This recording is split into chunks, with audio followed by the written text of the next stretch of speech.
दुनिया अभी tariff war के चलते ग्लोबल सुस्ती से उभरी नहीं थी कि मिडिल ईस्ट से आई युद्ध की खबरों ने एक बार फिर वैश्विक बाजारों की नींद उड़ा दी है। ईरान और इजराइल के बीच बढ़ते तनाव का असर कई देशों के शेयर मार्केट पर देखने को मिल रहा है, जिसमें भारत भी शामिल है। और अगर ये तनाव एक फुल स्केल युद्ध में बदलता है तो भारत के लिए ये किसी बड़े झटके से कम नहीं होगा। हालांकि देश के पास बड़ी मात्रा में विदेशी करेंसी मौजूद है, जिससे अभी परेशान होने की जरूरत नहीं है। आइए समझते हैं इस युद्ध का आपकी जेब, रसोई और पोर्टफोलियो पर क्या असर पड़ सकता है। नमस्कार, मैं हूं आपके साथ ममता तिवारी। आप देख रहे हैं न्यूज़ 18 का डिजिटल प्लेटफॉर्म। मिडिल ईस्ट में बढ़ते तनाव का असर सिर्फ उस इलाके तक सीमित नहीं रहता, बल्कि पूरी दुनिया की अर्थव्यवस्था पर देखने को मिलता है।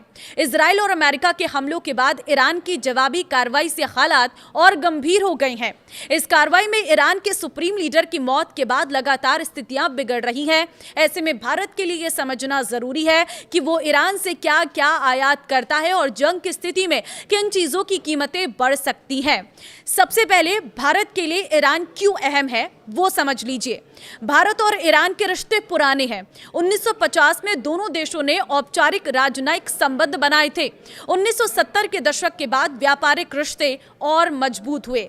अमेरिकी प्रतिबंधों के बावजूद दोनों देशों ने कई बार वैकल्पिक भुगतान व्यवस्था अपनाई, जिसमें रुपया रियाल तंत्र भी शामिल रहा। ईरान भारत के लिए ऊर्जा, समुद्री व्यापार मार्ग और मध्य एशिया तक पहुंच के लिहाज से अहम देश है। इसी वजह से भारत ने ईरान के चाबहार बंदरगाह में निवेश किया है, जो अफगानिस्तान और मध्य एशिया तक सामान पहुंचाने का एक रणनीतिक रास्ता है। भारत ईरान से क्या क्या आयात करता है? पहला, कच्चा तेल। ईरान कभी भारत के लिए प्रमुख तेल आपूर्तिकर्ता रहा है। अमेरिकी प्रतिबंध के बाद आयात में कमी आई, लेकिन वैश्विक बाजार में ईरान से सप्लाई बाधित होने पर अंतर्राष्ट्रीय तेल कीमतें बढ़ सकती हैं। इसका सीधा असर भारत में पेट्रोल डीजल की कीमतों में बढ़ोतरी के साथ हो सकता है। दूसरी चीज है पेट्रोकेमिकल और केमिकल उत्पाद। भारत ईरान से कुछ खास पेट्रोकेमिकल्स और औद्योगिक केमिकल्स की भी मांगता है। इसका इस्तेमाल प्लास्टिक, उर्वरक, दवा और मैन्युफैक्चरिंग सेक्टर में होता है। सप्लाई रुकने पर उत्पादन लागत बढ़ सकती है। अब तीसरी चीज है सूखे मेवे और फल। ईरान से पिस्ता, खजूर, केसर और कुछ अन्य सूखे मेवे भारत आते हैं। इसके अलावा सेब और कीवी जैसे फल भी आयात होते हैं। जंग की वजह से सप्लाई चेन बाधित होने पर इनकी कीमतें बढ़ सकती हैं। चौथी चीज है कांच और अन्य औद्योगिक सामान। कुछ खास ग्लासवेयर और औद्योगिक उत्पाद भी ईरान से भारत आते हैं। इसका असर सीमित हो सकता है, लेकिन कीमतों में बढ़ोतरी से छोटे उद्योग प्रभावित हो सकते हैं। तेल सप्लाई और हॉर्मुज स्ट्रेट का खतरा। भारत की ऊर्जा सुरक्षा का बड़ा हिस्सा खाड़ी क्षेत्र से जुड़ा है। स्ट्रेट ऑफ हॉर्मुज दुनिया के सबसे अहम तेल मार्गों में से एक है। भारत के कुल कच्चे तेल आयात का बड़ा हिस्सा इसी रास्ते से आता है। विश्लेषकों के मुताबिक अगर इस समुद्री मार्ग में रुकावट आती है तो भारत के कुल मासिक आयात का करीब 50% तक प्रभावित हो सकता है।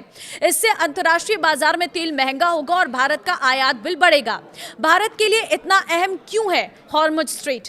तो देखिए, ईरान और ओमान के बीच स्थित हॉर्मुज दुनिया का सबसे महत्वपूर्ण तेल मार्ग है।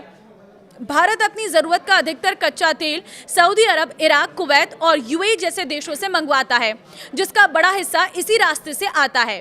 केपलर के lead research analyst Sumit Ritolia के मुताबिक अगर इजराइल ईरान के तेल ठिकानों पर हमला करता है या ईरान इस रास्ते को ब्लॉक करता है तो सप्लाई चेन पूरी तरह से बंद हो जाएगी। इसका असर भारत के साथ साथ ग्लोबल ऑयल मार्केट पर भी पड़ेगा।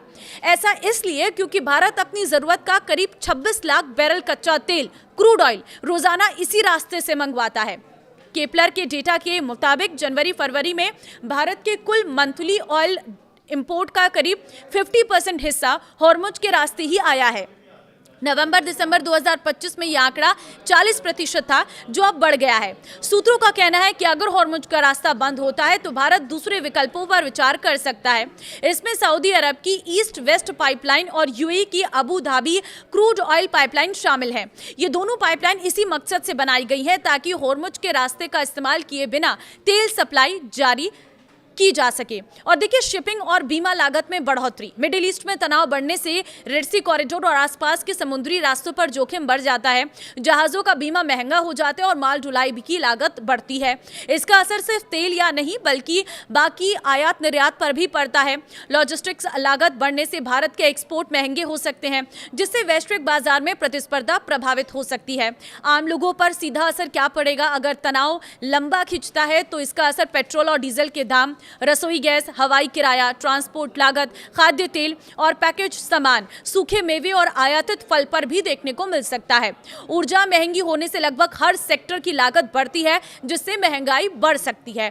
तो तैयार रहिए, अगर ये जंग बढ़ती है तो इन सब चीजों के रेट बढ़ सकते हैं और इनके रेट बढ़ने से आपके जेब से पैसा अधिक जाएगा। तो बस प्रे करिए कि ये जंग यहीं पर समाप्त हो जाए। वैसे भी जंग से किसी का भी भला नहीं हुआ, बल्कि इससे बाकी देशों को भी बड़ा नुकसान होने वाला है। तो इस वीडियो को शेयर कर देना हर व्यक्ति के साथ, ताकि आने वाले समय में महंगाई को किस तरह से उनकी जेब पर असर डालने वाली है वो उनको पहले से ही पता चल सके। नमस्कार।